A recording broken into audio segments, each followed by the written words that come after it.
All right, this morning, we're not gonna do this very long. Day two, going back that way, I guess. The reason I want to do this very long, it's early in the morning. There was a bite, I think, early in the morning. I'm gonna go take full advantage of it. I'll update you after that, probably when it slows down. I assume it will, even if it ever starts up. So we'll see if we can get on a little bit of an action in the morning time. And yeah, that's where we're at, guys. All right, let's roll.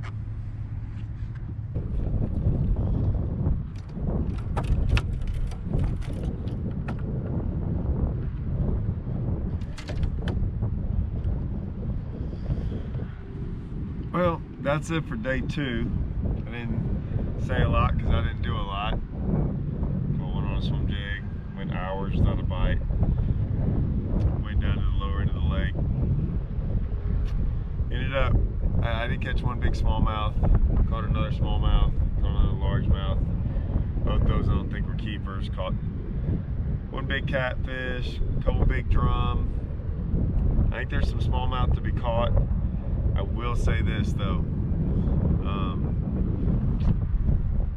man, that is a long drive on a, I still don't even know if I can catch a living. So, yeah, I'm going up the other end tomorrow just because I don't even care if I don't catch any, because then at least I'll know what's going on. And I mean, if I can get on some of them smallmouths, some of them didn't bust. So I mean, if I can hang around those spots where they did that and where I caught some, there's a small chance. But right now, it's not looking great. We'll go in. We gotta go run. Because I'm training for this High Rocks thing. So it's in a month, and I don't want to lose all the work I've been doing. So I'm out. It's been a long, frustrating day, guys. Windy. See you.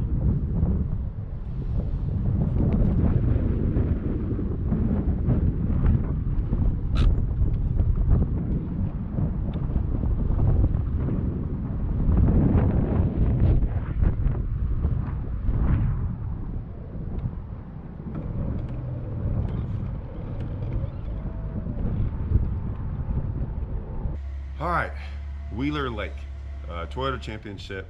I'm up here staying with my buddies. AJ, he's leaving right now. They're all in there, kind of getting up for the morning. I've already woke up and done a whole bunch of stuff.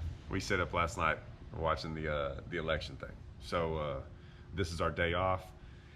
I had already put out a video earlier about Wheeler Lake and my first day of practice. And like I said, I had been here years and years ago. I don't remember anything about it. Basically, it looked like a brand new lake to me to a degree. I'd never been up the river at all, pretty much past Decatur Flats, so I didn't know anything about that. I remember fishing mainly down closer to the Wilson Dam, Oak River to Decatur Flats. I don't think I did very good. I remember a lot of schooling fish, a lot of things like that. Very hard event. That's really all I remember. Obviously, it was very, very unmemorable. What I think, after we all get out there, and like I said, I'm staying with some guys that can fish, right? Aaron's won a Toyota Championship, won a Toyota before.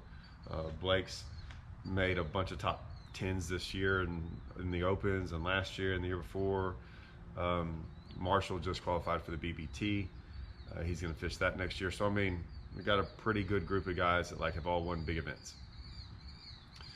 What I'd say is we kind of all talked after day one, and none of us. Marshall caught some.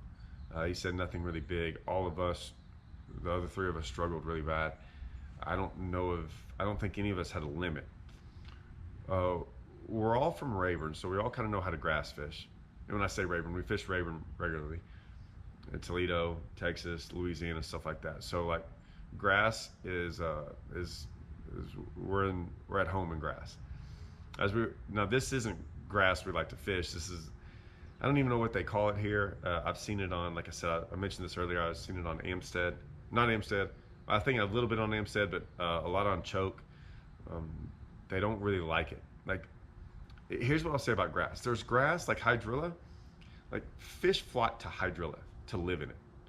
Sometimes you can catch fish out of other grass, but they're not necessarily there because of the grass. They're there because of other reasons, and the grass just happens to be there, so you catch them out of the grass. That makes sense. Hydrilla is that thing where you put hydrilla somewhere in the grass and like fish will go to it, right? That's not the case with this grass. This grass is everywhere, and it doesn't. You can't really do a lot of things with it in the sense of baits. You can't be really creative. It grows up to the surface, which makes it hard to throw anything with treble hooks. So it's limiting. It grows sporadically, and they're not really just in it. So we have fished enough that this was my assessment, and I'm pretty sure I'm right. I think people from Wheeler will agree with me. Is like I said, all of us laughed that none of us got any information. Marshall got one little tip, but I mean, other than that, like we know nothing, like absolutely zero. Like I didn't even realize I could have talked to Andrew. I could have talked to some guys, at least like talked to them about it. I didn't do any of that.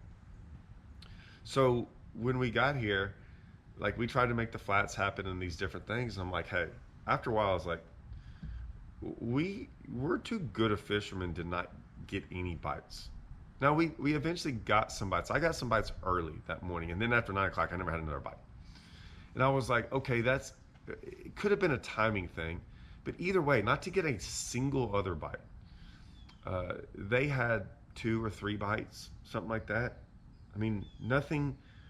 What it made me realize is there was an ABT 100 going on, and they caught them. They caught them way better than what we thought. Now, I know a lot of the guys that fished that made top 20s, so you can go look that up. And then I went back later and looked too, because this is the kind of research I would do, because I care more about this. I know how some of them fish, right? Like what they're good at. And so I know Justin Atkins a little bit. And so when he caught him, I was like, I have a feeling how he might have caught him. And then I saw other guys, and I was like, man, they probably could have scoped him maybe. They're just guesses. I then later went and looked at the pictures, because I was like, man, I bet you he caught smallmouth. There's a good chance. And sure enough, this was after day 2 of me practicing, because I did some different stuff. I was like, oh, okay, yeah, he caught smallmouth. I wanted to see who had all smallmouth and who had all largemouth and stuff like that.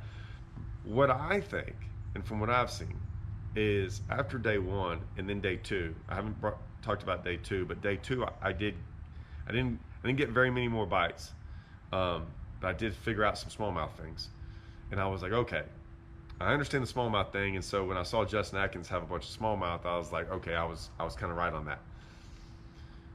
I was like, man, this looks to be like a spot lake, and that's not good.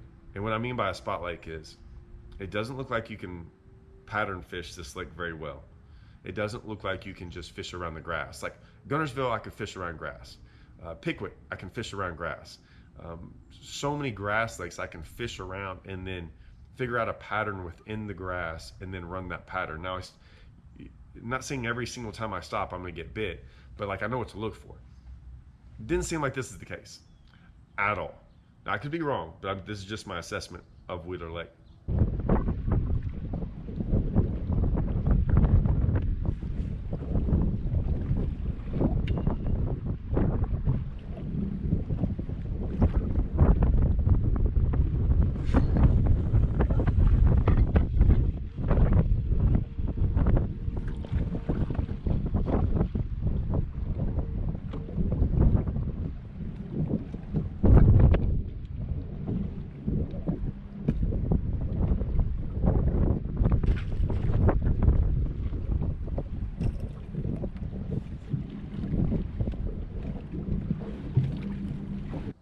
So I'm sitting here going, that's scary. We also noted in that tournament, there was like a couple tournaments going on, but there were boats everywhere. I was like, no one's moving. They're all just sitting still, which is normally not how you fish the grass. And we all made comments about that. And I was like, yeah, maybe they don't know what's going on or whatever. So I was like, okay. I was like, man, this scares me. This is like a cast deal. Now, why is that important? One, when you get no info, like me and all of us, you're at a high disadvantage. Because I always just assume I can go to the lake and figure some things out and pattern them. Now I'm not saying you can't pattern them on this lake. I'm just saying it's not going to be as easy as other lakes. That's all I'm gonna say. Like I never say never in fishing, or you can't. I'm just saying it's going to be way harder, and it's been like that so far over the course of these last 4 days. When it's a spot thing like this, and I kind of believe it's like a drag around thing right now. Like you got to drag a bait. I'm not saying you have to. I'm just saying that might be a better presentation. If that's the case, and this place is 60 miles long, and you've got Decatur Flats that are 5, 8, 9 miles long, and then 3 miles wide or 2 miles wide, whatever they are, and you're trying to basically find a needle in a haystack. And to find that needle in a haystack, you can't throw a moving bait, right? That's part of the problem. And a lot of these places aren't like, it's not a point, it might just be a depression that's a foot or something, and it's not going to show it on the map. And it's bad right now. It's not easy, and so the timing of it all has to be right. Like I know on Rayburn a lot of times that you can find like the winning hole, but you better find it in the morning. And if you find it you could go right through it at 9 o'clock on and never get a bite there, and don't realize that that's like the deal. How can you even compare this place to Rayburn? Well, I'm just saying. So here's Blake. So I was telling him, like, if you show up in the morning, like, I was telling him about how this is like a spot lake. We think it's a drag around lake right now. So you can't find them on a moving bait. It's probably dragging around is better, but then you have to, like, it's a needle in a haystack. And then what happens if you roll up on a spot that might be the winning hole, but you roll across it at the wrong time? Well, how do you even roll across it? I've never been on a lake like Saturday morning. I roll down the Decatur Flats, and there's a bunch of boats. I'll pull in, and I'll just move around and fish fast. You can't even fish fast because everybody's power pulled down, sitting just dragging around. You can't even find that spot because everybody's just sitting. So it ended up being way. I was just talking about how, like, it's very hard, it seems like, to pattern these fish, the largemouth. Now, I haven't gotten into the smallmouth or any of that stuff yet, but the largemouth seemed very hard to, like, figure out that way, and we all struggled. Like, none of us really figured it out. Don't you agree? I still haven't figured it out. No. I mean, everything I've done is random.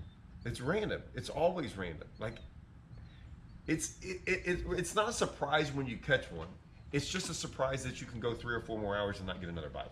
Doing the same thing, yeah. And so I've gotten bit, like, first morning I was here, I had like 5 bites in like an hour. I was like, oh, this is easy. And then never had another bite the rest of the day. Yeah. And then the next day, I kind of did it a little bit, and it wasn't, I don't think I had a bite. No, I had one. I only had 2 bites on day 2. So I had got into the smallmouth things. So there's that issue of what we just talked about. I think this lake's divided into how many. I already have my number. What's this lake divided into? How many areas? I have to say 3 or 4. 3. Fourth one is like from the bridge to the other bridge, but I think that's like pointless. There's nothing there. Yeah. I think. And then it's like tail race for the next 10 miles. Yep. Decatur Flats, and then south of Decatur, or not south, but towards Wilson Dam is like a whole nother lake. I agree with that. And so we went and hit the whole other lake on day 2. Yep. Right? We both kind of figured some stuff out. You did better than me, but we both were down there. We both kind of figured it out. Now, why is that an issue? There's only one issue with that. I'd be down there with you. I'm not going to be. Well, no, I'll never go down there in the tournament. It's freaking, how long? 50 miles? Yeah, 50 miles to the mouth of the Elk River. Right. So where we're taking off. I'm running a minimum of 48. Right. So on a tough lake that's hard to get bit, and you're going to spend 2 hours of your day running. I get it, because like that's how you got bit, but I'm just saying, like, that was an issue. And so I was never planning on going to the tail race. Tomorrow I will run over 100 miles. Right. There and back. So I'm going to go to the tail race, but I'm not going to fish the tail race. I figured something out on day 3 up there that allowed me to get bites. It's the most bites I got. I did catch a couple decent ones, but I don't think I can catch. I know for a fact my biggest fish since I've been down here was down there on the other end with you, and I think that's where I can catch a bigger bag, but it scares me more. And you've got the run. Right. I mean, there's nothing we can do about it. Luckily, it's not going to be windy. It's not supposed to be. And, I mean, personally, I didn't catch anything up the lake, so I really don't have a choice You have no but to go. choice. To go. So, Well, you never even went up there with us. I just went up there kind of because I was like, I already know I'm going to go. After 2 days, I was like, I'm going to go down there with you. yep. And then when I figured that thing out, I was like, oh, that's not. I can do that. Now, day 4, I went back up there. It sucked. I did go get some more bites in like an hour. I drove all the way back down to Decatur Flats and figured out maybe a little something, but that's a freaking 20-something, 25-minute run, and the fact that it's opposite of where I'm going. Like, so when I come out of it, but I already figured out, I'm like, I was going to go maybe on day 2. Now I'm just going to see whatever day's my longest day, I'm going to go down there and start down there and then head up. Yeah. Hey, you might be running as much as I am. I might be. The problem is, too, is that, like, we also don't know this. I don't know the currents, when they release current, how it affects them. We definitely don't know what clouds and sun do to them. Nope. It's been windy, but now we're having a north wind. We've been having a south wind. We're going to have a lot of different, like, we're going to have to 100% figure them out. There's a lot of variables that are Golly, different. Every I know. day's been different. Every day's been different. I mean, the first day it was foggy. Second day was nothing That's but sun. Third day it's pretty much Yesterday sunny. was weird. Yesterday it was Misty, rainy, like. and then just partly cloudy, and man, it blew yesterday really bad. This is a nice day. Yeah, I would like to be fishing today. So that's what we got. None of us are like There's a lot of uncertainty. yeah. You don't know. I mean, to me personally, I feel like you're either gonna have like 1 or 2 fish, or what we've talked about is you could have mid-teens. 15? I said mid-teens. That's 15. I know. I think what we caught, if you catch 5, I think they're gonna be good. I don't know if I can catch. I think my max is 15. Not down. If I went the other way, I'd way bigger than that. But see, my thing going down there is either you're not gonna have a limit, or You're not gonna have a largemouth, correct? I don't I think. don't know. It depends if they get high in the water column again. That's the only way. Yeah. That's the only way. I won't have a largemouth unless I go to Decatur. And you're talking about mainly having spots, not small. No, I'll have both. No, my bigger ones are smallmouth. I've caught smallmouth too.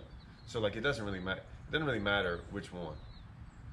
But I do think that I could, like yesterday got weird, interesting for an hour. Bites, big ones, but not. I couldn't have caught any of them. I couldn't have caught my biggest one. They just showed themselves. Yeah, so I mean, I don't know, but yeah, that's what we got going on. It seems like some of the other championships, like I definitely felt different about Pickwick and Guntersville. Table Rock, I had high hopes, but it was I'll be honest, Table Rock was a little bit like how you're fishing, and it was like I could get just enough bites in a day, and they were big ones, and I'm like, heck yeah. And then in the tournament, it went to like 2. I'll tell you one thing. Out of all the TVA lakes, this is definitely the oddest one to me. Yeah, it's my least favorite. Yeah, it's just kind of weird. Maybe that's because the water's drawn down, or I don't know if it's all the way down, but it's different. Every other TVA lake, I've been to Kentucky. I made top 10s at Kentucky, Guntersville, and Pickwick, and I could pattern fish all of them. And it was like run around and get bit, and it made sense. This is the only one that doesn't make sense. Like I never, it just doesn't make sense. Even the bites I had yesterday, the bites you have down closer to the dam, they make sense. Yeah, Largemouth don't make sense on this place. How about that? I agree with that. So I had someone tell me yesterday on the water that they caught all largemouth on the main lake down there, which blew my mind. Yeah. I think I did catch one, but it was a little one. Maybe I didn't fish full. But see, you would think if you're catching fish, you would just get. I don't know, man. I don't know. It didn't make sense. I was like, what? And he told me that hadn't caught a smallmouth all week. Literally fishing the same stuff. It makes zero sense to me. What? Oh, Marcel Hughes is coming out here. We're not going to let him in the video. You have anything to say? No. Yeah, hiding behind the camera as usual. You're going to do great at BPT. They're going to love you. Hell yeah. All right, he's out. All right. Easy as that, guys. Yeah.